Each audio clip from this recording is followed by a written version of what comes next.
起锅烧油，先来2颗大蒜压压惊，蛋白质还是不能少的。加你拿的腊肉搞里，红薯软软糯糯，便宜又好吃。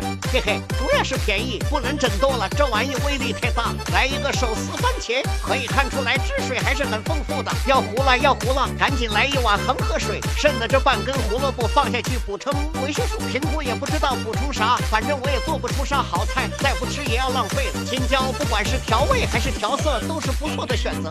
小米辣不敢手抠了，这玩意儿把手辣的生疼。汤圆单煮就太腻了，放到现在中和一下就刚刚好。蔬菜是每天都要吃的，我感觉来块豆腐乳入个底味是非常有必要的。不管什么菜放点洋葱都还是挺不错的。这玩意切起来太辣眼睛了，我选择手撕。这个年糕说实话味道不怎么样，放一点吧。刚刚煮了大概10多分钟，应该可以调味了。这些瓶瓶罐罐都来点，味道应该都不会太差。搅和均匀，这锅汤我感觉打个蛋花就更加完美了。早上剩的半个馒头正好拿来当主食，感觉还是有点稀了。来点玉米面收汁，哎，这正是我想要的效果。这样一锅营养丰富又全面的饭，基本上就算是做好了。出锅，不管怎么说，这个卖相看起来还是非常好。完成。